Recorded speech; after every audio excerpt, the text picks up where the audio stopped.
everybody. I'd like to welcome Maureen Spielman, founder of Mystical Sisterhood, to the podcast. And Maureen, what we do here on the podcast is pretty straightforward, and that's to discuss how the outer circumstances of our lives have stimulated our inner experience in two very distinct ways.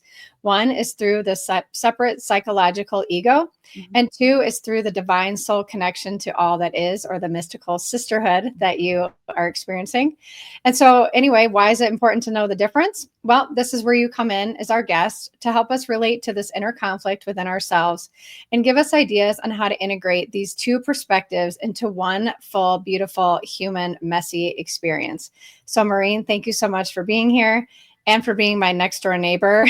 Just a couple miles away. And jump on in and finish introducing yourself. Oh, thank you so much, Wynn. I loved your intro, your music intro, and then the intro here, and what you're up to on this show. And I'm glad to be here. My name is Maureen Spielman, and I am the founder of Mystical Sisterhood. I am a coach who has been trained in wellness and conscious parenting and what is called soul psychology. And I'm also, in the mix of the years that I've been practicing coaching, I had a divine download of a name called Mystical Sisterhood. And when it first came to me, I knew it was something, and I cataloged it in my mind. And then a couple of years later, it came back, and it was sort of like this nagging feeling or idea that wouldn't leave me alone. And I said, what is meant for me here? I think it's ready to come into being. And then I just kind of followed the path that was being laid out in front of me, and it turned into a podcast. And now it's turning into a community. So I really feel like it's, to me, a worldwide movement for women seeking the journey into self and bringing their creations and highest expression into the world. Yeah, and this will be a flip for you because you're used to interviewing other people, and now I'm interviewing you. You have over 100 episodes about, doing what I'm doing, which is seeking to find other, in my language, soul organizers, right? And you're seeking to find other mystical sisters, right? And we're trying to make it look normal. You and I met the other day at a little cafe and just chatted, and I'm like, yeah, this is what I want, just for us to feel like this is the normal way for us to keep moving forward and growing and expanding ourselves, right? Just the same way as someone moved from the landline to wireless. I really just want it to look normal, and I know you pretty much do too, even though we're talking about extraordinary experiences for people. So yeah, the more that you and I keep doing this, I think that is our joy and our service to the world. So I really appreciate what you're doing. And I appreciate you being on the other end and letting me interview you. Thank you. And so, the process here is to first really talk about, because I'm a therapist, right? The ego and sort of how you in your own life began to discern, if you call it that, or inner child, that you had something separate. Right. There's a separate thing happening. It's not actually me, and I'm starting to observe it. And what was that like for you? Or how do you remember developing that sort of sense of separate self growing up? Well, I will first say that it's taken me up until the last 10 years, I'd say, to possibly realize that I'm more than my ego and my mind and my thinking mind. I grew up the fifth of 6 kids in a Midwestern town, very Catholic, kind of went to church every week and did all the things you do to keep your family in order and kind of look like you have the white picket fence surrounding the house. But I think in my experience, it was that I felt very actively as a young child, and that as a teen, that I wasn't getting what I needed. And I didn't know that, but it was showing up, I would say, in my years before 10, not so much acting out. Probably in those years was a lot of suppression and suppressing my needs, my emotions, the emotions that weren't really acceptable, the putting those to the side because they made my family function more smoothly. If I could just go deal with it on my own, I think my parents were absolutely doing the best they could raising 6 souls. And, but we went through the motions a lot. And I think when I look at my 10 to 20 age, age range, that's when I feel like my suppression would not be suppressed anymore. And it came outward more. I have a teacher that always says you're either acting in or you're acting out. True. And so those years, I was probably doing both, but I had behaviors that were acting out. And to me, I think that I was trying to get the attention of those around me, the elders. And I think my siblings would be like, whoa, Maureen, she's a little out of control. And yet, and still, I don't really think that I was getting the attention that I was craving and wanting. So moving into my 20s, I started doing the things we do. I graduated from college. I, met my future husband. I went back to graduate school. I worked for a few years, and then I became a stay-at-home mom in my early 30s. And I think the inner conflict, like you mentioned conflict in the Mhm. intro, the inner conflict was a great way. I think that I was just always sort of in conflict with myself, and a lot of that occurred internally for me. On the outside, I think people would always say, "Oh, Maureen's the nicest. She'll go out of her way for people." Those classic like um, toxic feminine qualities of overdoing and overgiving. So I had like that balance, which I honestly think is a lot of people's experience. Um, Mhm. when I talk to people who had like a cleaner, clearer experience or had their needs met in childhood, I'm like, wow, especially from our generation. And so I think I was surviving a lot of the years. And then when I had my first 2 children, I knew I had postpartum and I knew that it was time to get support. And I had tried therapists through the years, but that's when I committed to therapy. And Mm. that's when I started to go down, I think, a path of I matter, and that Mm. I've got to put some time in here if I want to have the kind of life where I want to feel more whole, I guess. Mhm. But then still, when I went through those years and I had 3 children and very busy years, Mhm. still struggling internally, working some things out. And then I got to my late 40s and I went for a routine mammogram, and it came back and they said, "You have breast cancer." Mm. And so I was one of the people. I don't think that we all have the big, big wake up calls. I think we get whispers all the time from the universe for our awakening. I think that I had um, ignored things for so long that this was a chance to awaken. And Mm. so I went, and I had lost my mother, I think about 18 months earlier, and she had gone through her own cancer journey, and I had formed all these ideas about it and what I would do if that were me. And I got in that chair and it was like, okay, wow, you really have to make some big decisions. And what I started doing is I started pulling in the healers I knew, the intuitives I knew, and I started to turn the attention inward, Mm. to my intuition, to receiving messages from other people that were not like in my medical sphere. I went through my medical journey. I actually did all the things that were prescribed, almost all the things. I said no to a couple of them, but big surgeries and, chemotherapy and radiation. But that, I think, was my soul cracking open. Mm. That was when something was really getting my attention. And at the Mm. same time, I was beginning my first health coaching program. And I got to the end of that and I'm like, this isn't it. And then I got into conscious parenting, which was a lot of Western psychology meets Eastern philosophy. And then that idea of the soul started coming in. And, Mm. the parts of me that were like, oh, have I been playing a victim? I remember the teaching during conscious parenting, because conscious parenting was really about, it was led by Dr. Shafali Sabari. But a lot of that is like the parent comes in and it's really less about the parenting and more about the person in front of you for the inner Mm. work that they're here to do. And that's when, and then that training went into soul psychology or spiritual psychology. in which the soul is greatly considered in our human life. And so Mm. now I believe physical, mental, spiritual, emotional it's all of it. It's not just one thing. And I think I Mhm. so identified, I think as a younger person, with my physical, my what some people think of like your 3D experience, your human experience, that life is happening to you, not in any way for you, and but a lot of struggles. And I suppose in ways I wasn't ready for it. So, and I'd say, this Saturday will be the 7th anniversary of my diagnosis. Mm. So I feel grateful that I've gone through what I have and that this awakening has occurred. And now I can provide work that invites other people on the journey too, just like you're doing.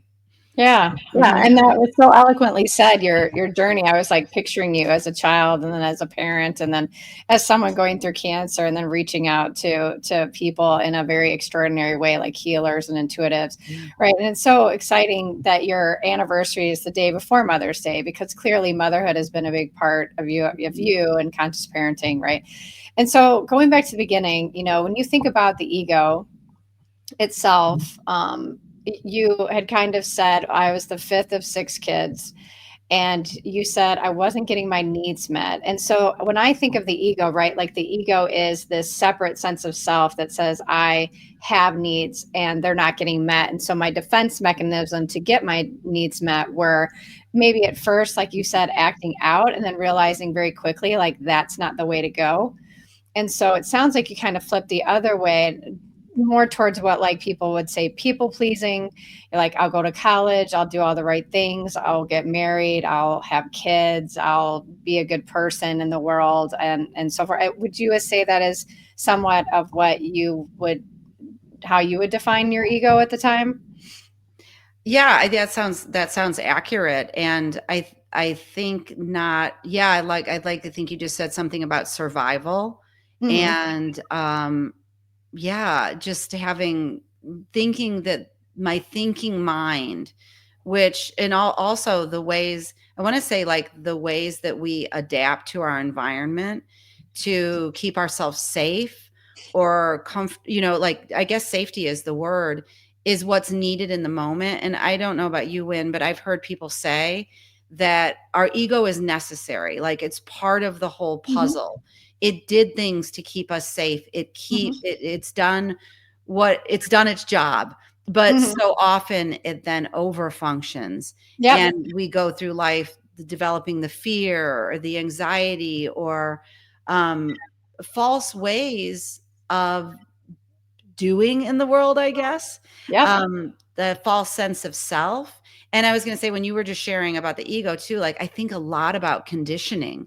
And I don't think I really looked at conditioning until the last 7 years. And I think conditioning is so huge into these personas we develop. And we're on this journey back to who am I? And isn't that always the universal question? Who am I? That we've read in books, that we've pondered ourselves, that we see our teens struggling with. It begins Mhm. early. So, Sure. mhm, Yeah. And I think the next big thing I heard you say when you were describing your journey was you said one day I thought I went to therapy and I thought I matter. And I will say again, the ego is tricky. The ego will sometimes say, I matter. And sometimes the soul will say, I matter. Right. And so when mhm, you first started going through therapy, yeah, it sounds a little bit like I didn't get the wake up call. I was maybe from an egoic perspective saying, I matter.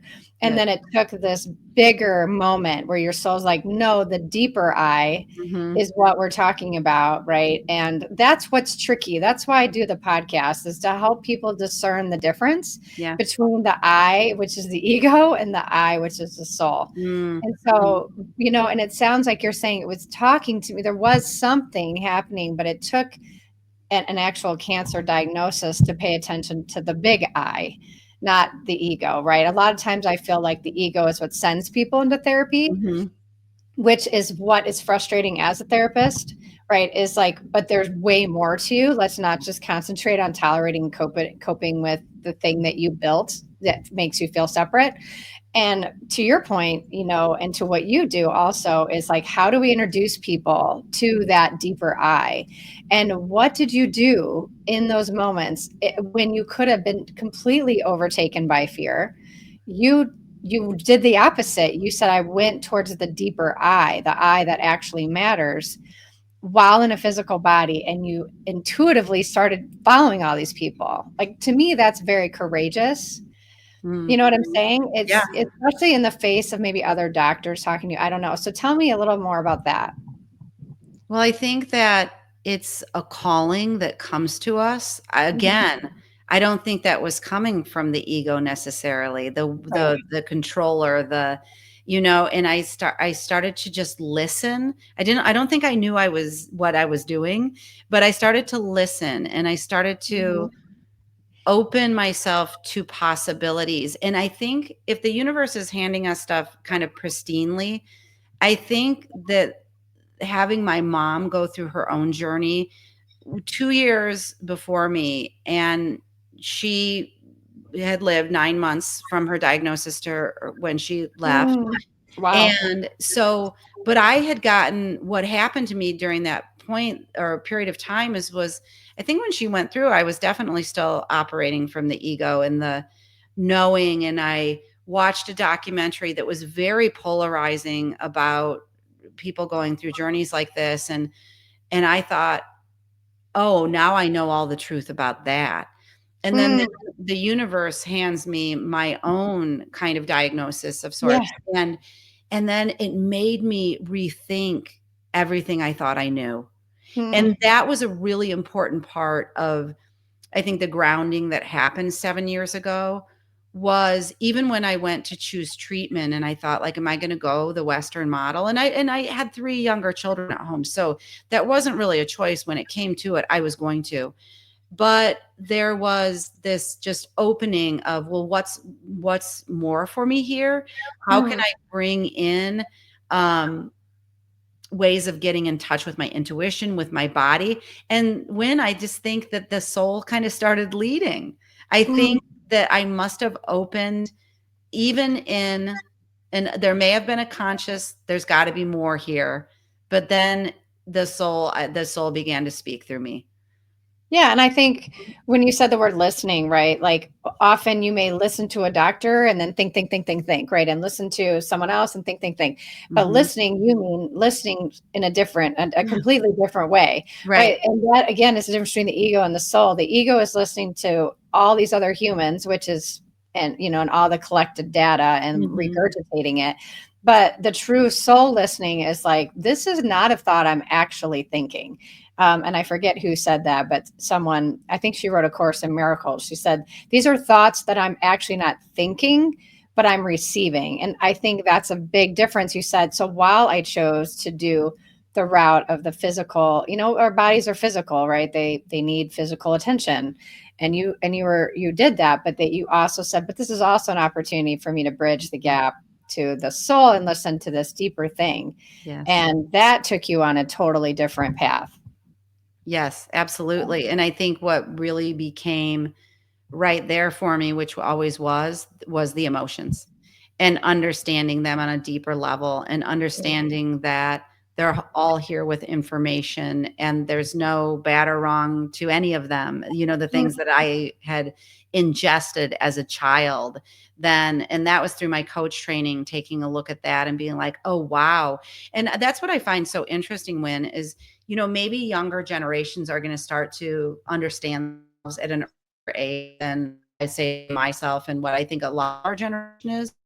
I think the invitation is there for sure and it's opening up. But a lot of us are doing this work midlife. And sometimes I laugh because I think my degree, my master's degree was in speech language pathology. And it's funny, I don't practice that anymore, but it's by design that it was speech and language. It was like, how do you use your voice? How do you communicate? And Yeah. that's what I'm doing in a different way. So I think like our Mhm. gifts come through in different ways, but the emotions and understanding them, because I think I had a really big sense of, especially when I was a teen, I have a like such heartfelt for that population. My emotional world felt so chaotic Yeah. and I didn't have any ways to understand it. And that's been a gift of learning this. And it seems like the most rudimentary information, but it's just not the way that a lot of families have been raised. And so it's okay to learn it in your 50s. It's okay. Yes. Right. So I love that. Absolutely. Mhm. And to your point, that is where you can look at the ego as somewhat of a integrated helper. It's right. It was Mhm. interested to some degree in creating you a speech, or voice path for you. It just did it through what it knew, the egoic, going to college and all of that. And then you're expanding it Mhm. now. So, I mean, again, like if we try not to judge any of it, right? Because for whatever reason the source wants us to experience a very separate sense of self for whatever reason. And so and maybe it's for the duality of it, Mhm. but as you started intuiting and going to these healers and stuff, how did you decide to become a coach? Like how did it transform into, once you get helped you want to help others type of mentality? I think that one of the things was I had a dear friend who, Alicia Isaacs Howe, I've had her on the podcast a few times. She reads the Akashic records and she channels information. She's got a lot of different things she does, but she planted a seed, I think, almost 10 years ago. And she said, would you ever think about coaching? I think you'd be great at it. And at the time when I was like, no, not me. But for some reason, one of the things that I was always drawn to was wellness. And so I started to look into, because I think it was around 2018 and I think programs started to crop up. I think Mm, that's probably when a lot of coaching stuff was starting to crop up. And I saw this one through Duke Integrative Health and Wellness, Integrative Health. And I was like, I'm going to do that. And then it was funny because at the time I went through my health diagnosis, I was like, oh my gosh, this is the universe lining up the stars that I'm going to do health coaching. And so I thought that was going to be the first thing. But then I found at the end of that training, it wasn't enough for me. And I think I just inherently like to go deeper. And so mhm. I needed to go into programs that were going to allow me. I'm also a person who doesn't really, I'm not a risk taker. I don't think I've ever really been a risk taker. So I need to be well prepared if I'm going to sit with somebody. And Mm, so, that's why I've always, kept my coach training going too. But I just think that mm. it unfolded sort of naturally. And then, sometimes we take the steps that seem like missteps. They never are. I think they're for discernment. So Yeah. I've done a lot. I'm sure you're the same, like studied a lot of different things over the years, and some seem more for us than others, but I think they're all part of the divine plan. Yeah, absolutely. Mhm. I'm actually studying a neuroscientist who's an atheist right now because her viewpoint is so amazing. And I just keep hearing from my guides that yeah, you're all loved. It doesn't matter what viewpoint they're bringing in, but everybody has a very viable viewpoint.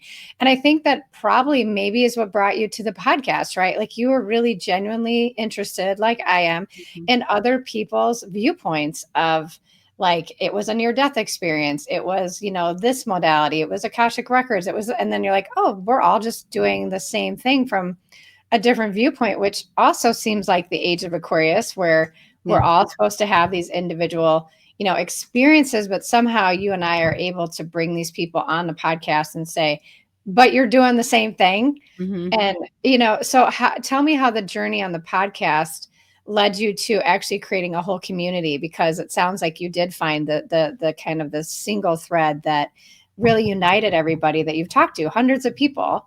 Yeah. And there's a Yeah. uniting thread that you said, yeah, here it is. This is a community. Tell me more about that. Yeah, I think that it's been a really cool process because it's just I'm thinking about recording an episode soon on the unfolding. And I Mm, think that that invitation for anyone who listens to this is like, whatever these events are in your life, they can be momentous, they can be smaller, but they are those whispers in your ear. They are. And if something seems like it's trying to get your attention, just pay attention.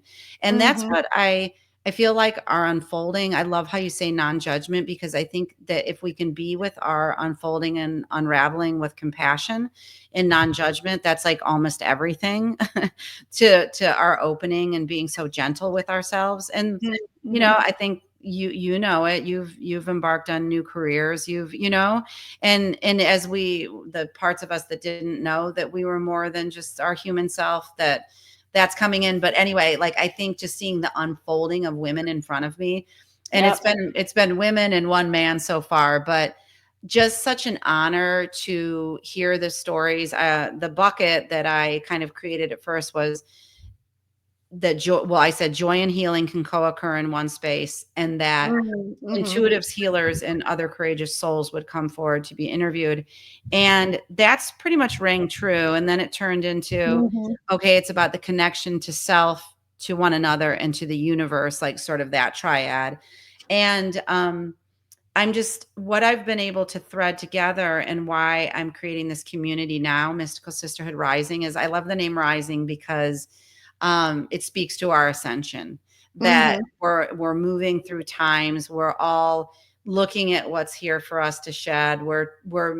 I'm hoping, I know you feel the same, as like having our worlds open up and turning or tuning into someone new who might assist us in letting go of what's here for us, assist us in creating and exploring and leading from the heart and leading from Mm-hmm. love. And Mm-hmm.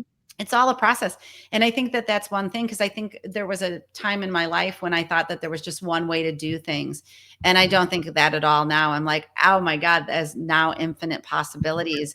And by bringing voices forward and the different kind of healers and modalities, I think Mm-hmm. that my hope is that it sparks something in someone, whoever, wherever, that something in them comes alive, or something. I think you said in the beginning, like, they remember an ancient knowing, possibly from this lifetime, possibly from a past lifetime, that begins to awaken them, and that they have a sisterhood that they can turn to and say, oh, these people get what I'm up to. They see me, they're seeing my unfolding.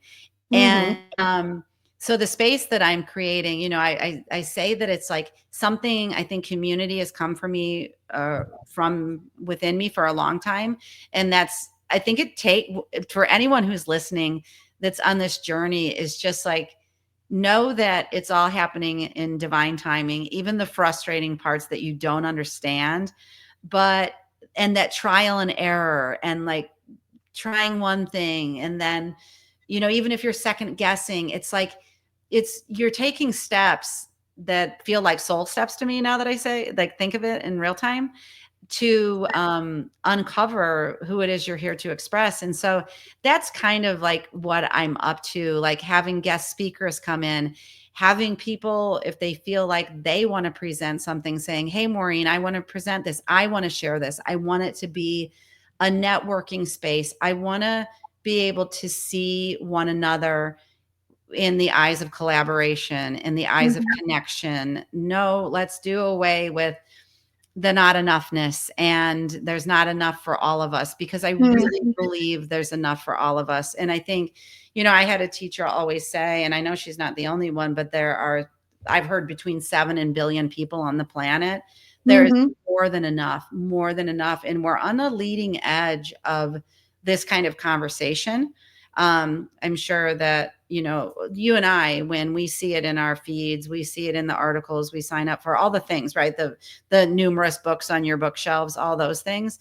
But I do believe it's a really abundant time where the next wave of people is going to be coming forth and saying, I'm ready for the information. And there's people like you and I that maybe activated a little bit earlier, but there's like these waves of activation. So if there's something, for anyone who listens, if there's something in this conversation that you're like, I don't know what it is, but there's something here for me, pay attention to it, because that's true. Yeah. Yeah, you're so eloquent the way you're talking about this. There's two things that I'm taking away from what you just said. And one is, when I think about when I first started on my spiritual journey, it was felt very isolating. It was like Jesus wandering in the desert for 40 days, or Mhm. going, picturing a monk, sitting in a silent retreat or something like that. And I think that those days for if of all of humanity is going to wake up, we all can't just go sit in a, like a cave. And Right. we need exactly what you're saying. Like, we actually need like a local community feel, like a Rotary Club, you know what I mean, where it's like, yeah, this is our community over here, come or not, or come for band gig day if you want. I mean, just sort of that kind of a feel. And then you also use the word unfolding a couple times, and I think what you're saying is this space that you're creating allows people to see their life more as like opening a gift rather than building some monumental thing that, Mhm. that the ego says you're not enough, so you have to build this thing. Versus unfolding makes me picture like, oh, I have this gift and I'm slowly unfolding it, and seeing what's there and having fun with it, and maybe opening a gift next to somebody else at Christmas who's also opening their gift, and you're like, there's plenty of gifts, I right? love It's like, that. yeah. And so, I mean, those two viewpoints that I'm hearing you say make me think that is what you're trying to create. Am I correct? Yeah, I think that's right. And when you talk about what's coming forth from people, it reminds me of that's almost a whisper from your soul, right? Even if you have Mhm. like something you love to do, like needle pointing or cooking, or that's a way that your soul is speaking through you. And that Mhm. it makes me think of how I was conditioned to think, oh, that's just what Wynn does. That's what, Maureen does. He does this. And it's Mhm. things that we did or were in the doing and achieving and succeeding Yeah, in but they're actually soul qualities coming through. And absolutely. then that's kind of information to be like, oh, hey, really? That's my soul talking to me. Yeah. So maybe there's many avenues in. Yeah. And Mhm, that's why I need the community, right? Is to see mhm. all those expressions and feel that Yes. your expression fits right in and is okay, even if it's Mhm. different. And rejoice in them. Yes. Yeah. Yeah, that's Mhm, awesome. Well, thank mhm. you so much for coming. How do people find you if they're interested in joining the community or getting coached? Yeah, I think that maureenspielman.com is the easiest way. The whole podcast is on there, the community. And I recently created a resource guide that has over, I think, 35 practitioners whom I had interviewed. And it's got their bios, and that's complimentary. Just leave your email and you'll get the guide. And it's big and hearty, it's virtual, and it's really the first. I've been calling it the inaugural. And I love the idea when I think you and I just have that commonality of being resourceful and Mhm. sharing the wealth, right? Yeah, It's like I'm not gonna, and I've reformed parts of me that were conditioned to think. And I'm like, and then I think we do the work and we teach ourselves what's possible.